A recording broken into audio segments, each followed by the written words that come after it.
어제는 민주당이 또 벼르고 별렀던 조희대 대법원장의 청문회 날이기도 했었습니다.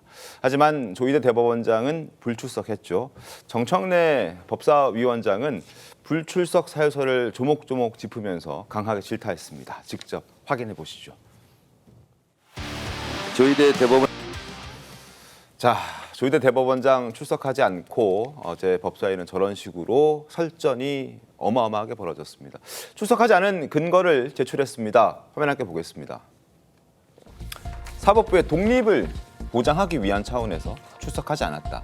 합의 과정의 비공개를 정한 또 법원 조직법 65조도 근거로 제시했습니다. 재판에 관한 국정조사의 한계를 정한 국정감사 및 조사에 관한 법률 8조도 제시를 했고 이러한 여러 가지 규정에 지금 또 취지에 반하기 때문에 불출석하겠다라는 이유를 밝힌 겁니다. 핵심은 이제 사법부의 독립을 침해했다 이렇게 청문회에 불러내는 것은 그렇게 대법관들은 판단을 한 겁니다. 여기에 대해서 이제 또 정청래 법사위원장은 이렇게 얘기를 했죠. 이분들 아직 정신을 못 차리고 있구나. 세상 바뀐 줄 모르고 있다라는 얘기를 했습니다. 정신 못 차렸다. 세상 바뀐 줄 모르고 있다라는 정청래 법사위원장의 저 발언, 문성호 대변인은 어떻게 보셨습니까? 오히려 본인 스스로가 오만의 극치를 보여주신 게 아닌가 싶습니다. 저는 이재명 후보가 정권을 잡아서 민주당 정권이 탄생을 하면 정말 우리나라 국가가 독재로 갈 수 있다는 이런 우려가 단순한 우려에 지나지 않는다고 생각을 합니다. 네. 우리가 뭐 한두 번이야 우연일 수 있지만 세 번, 네 번이 되면 의도가 너무 투명한 것인데 흔히 얘기하는 지금 조희대 대법관이 무슨 범죄 혐의가 있습니까? 아니면 무슨 재판을 운영하는 데 있어서 뭐 정말 뭐 심대한 뭔가 문제가 있다라는 것이 드러났습니까? 그런 게 전혀 없는데도 탄핵이라고 하는 정말 마지막으로 사용해야 될 비상수단을 이렇게 가볍게 사용한다는 것이 결국 본인들의 대표를 지금 유죄 취지에 파기환송을 했다는 이유로 지금 특검을 한다고밖에 보일 수 없는 측면이 있는 거 아닙니까? 네. 근데 실제로 지금 이런 것이 계속 반복되었던 것이 과거에 흔히 얘기하는 이재명 대표가 총선 당시에 뭐 국회의원으로서의 뭐 불체포 특권을 포기해야 된다 이런 공약을 내셨는데 본인이 뭔가 거기에 대한 대상이 되니까 그런 거는 또 이야기가 쑥 들어가고 오히려 뭐 자당에서 이거에 찬성한 사람들이 없는지 그 당시 민주당 지도부에서 막 찾아내려고 하고 이런 추태를 보이셨어요. 또 반대로 민주당 당헌 80조 논란 예전에 있었죠.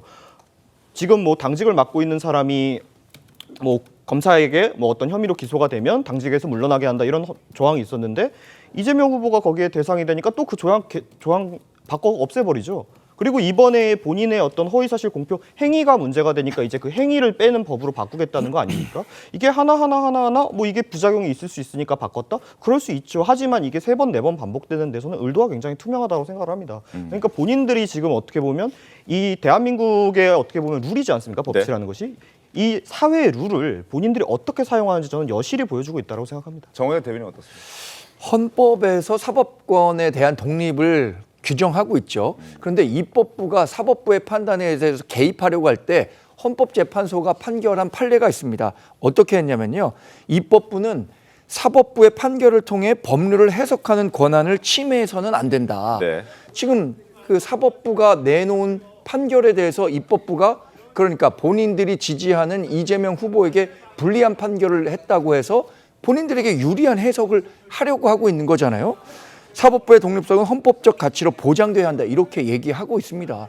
그러면 민주당이 지금 헌법적 가치를 지켜야 하는 수권 정당으로서 이렇게 위헌 행위를 하고 있다는 부분 이건 생각하고 있는지 않고 본인들 후보에 지키기만 노력하고 있는 모습에 대해서 국민들이 어떻게 생각하겠습니까? 너무나 자명한 사실이어서 더 이상 드릴 말씀도 없습니다. 네. 지금 사법개혁의 디테일 부분에 있어서 과도하다는 비판은 저는 개인적으로 수용할 수 있다고 봐요. 그렇지만 지금 이게 모두가 잘못됐다는 식으로 진영 논리로 또 비판하는 것도 저는 안 된다고 봅니다. 왜냐하면 지금 사법개혁이 국민적인 공감대나 필요성을 얻고 있는 이유가 있습니다. 네. 그거는 사법이 정치에 개입하고 선거에 개입하려고 했다라는 국민적 의혹이 있는 것도 사실이에요. 그래서 그 부분도 같이 짚으면서 균형을 맞춰서 이야기를 해야지 자꾸 진영 논리로 무조건 그러면은 이제 사법개혁 자체가 뭐 사법의 독립성을 해야 하는 거냐? 그렇진 않죠. 기본적으로 사법부가 절대적인 건 아닙니다. 거기도 지켜야 될 선이라는 게 있고 서로 그 선을 지키는 선에서 이루어져야 되는 것이기 때문에 사법개혁의 어떤 필요성을 만들어낸 대부분도 같이 비판하면서 이야기를 진행했으면 좋겠습니다. 알겠습니다.